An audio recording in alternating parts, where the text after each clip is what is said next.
নাটোরের নলডাঙ্গায় রাজশাহী থেকে চিলাহাটিগামী Titumir express train দুর্ঘটনার শিকার হয়েছে। নাটোর জেলা প্রতিনিধি জানান, মঙ্গলবার সকালে নাটোর নলডাঙ্গার মাধবনগর রেল স্টেশনের দক্ষিণ গেটে এই দুর্ঘটনা ঘটে।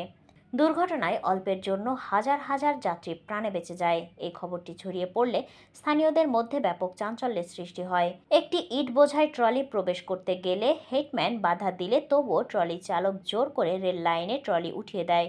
এ সময় রাজশাহী থেকে চিলাহাটিগামী তিতুমির এক্সপ্রেস মাধবনগর স্টেশনের অদূরেই প্রবেশ করলে গেটম্যান ট্রলির চালক ট্রলি সরিয়ে নিতে বললেও ট্রলির চালক নির্দেশ মানে না। এতে গেটম্যান ব্যারিয়ার নামিয়ে দিলে ট্রলি চালক ব্যারিয়ার ভেঙে ট্রলি সরিয়ে পাশের নিচের স্থানে পড়ে যায়।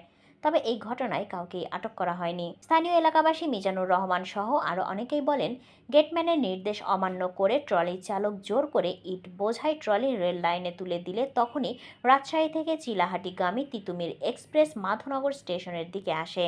ট্রলি চালক প্রাণ ভয়ে রেলগেটের ব্যারিয়ার ভেঙে নিচে চলে যায়। মাধবনগর রেল স্টেশনের কর্তব্যরত স্টেশন মাস্টার উজ্জ্বল হোসেন বলেন, তারা নিজ দায়িত্বে ব্যারিয়ার মেরামত করেছে। বর্তমানে এখন কোনো সমস্যাই নেই। খবর পাই যে নলডাঙ্গা সাইড আসলো, তখন এই গাড়িটা মাথায় ঢুকাই দিছে তখন গাড়ি যখন উঠতে পারেনি তখন গাড়ি এখানে আটকে গেছিলো। আমি ওনাকে বলেছি গাড়ি পিছায় দেন, ট্রেন ঢুকবে এখন। সে গাড়ি পিছায়নি। তখন আমার যখন গাড়ির মাথা দেখা গেছে আমি গেট ফালাই দিছি, তখন ওই গেট ভাঙ গেলে আপনি পিছনে চলে গেছো। গেট ভাঙ গেলে ট্রলি পিছায় দিয়েছে। পরে এখানে ব্যাগ দিয়ে করে ঠেলে লাগবে, ফেলে গেল নিচের দিক টাইমে।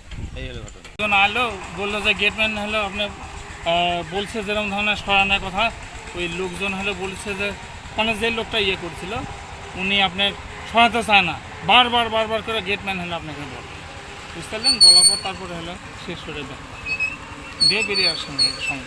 তিতুমির আসার সময় আমাদের পোস্টম্যান মিজানুর রহমান টলিম্যানকে বলে যে আপনি আসেন না, আমাদের 2 নম্বরে গাড়ি ঢুকবে।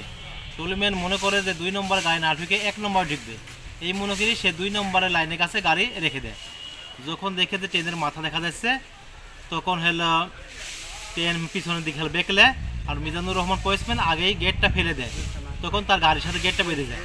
পরে গেটটা পিছনে বেঁকলের সময় আমাদের বার ভেঙে যায়। এখন এরা নিজেরা নিজ দায়িত্বে মেরামত করে গেটটা ফিট দিছে, এখন গেট স্বাভাবিক।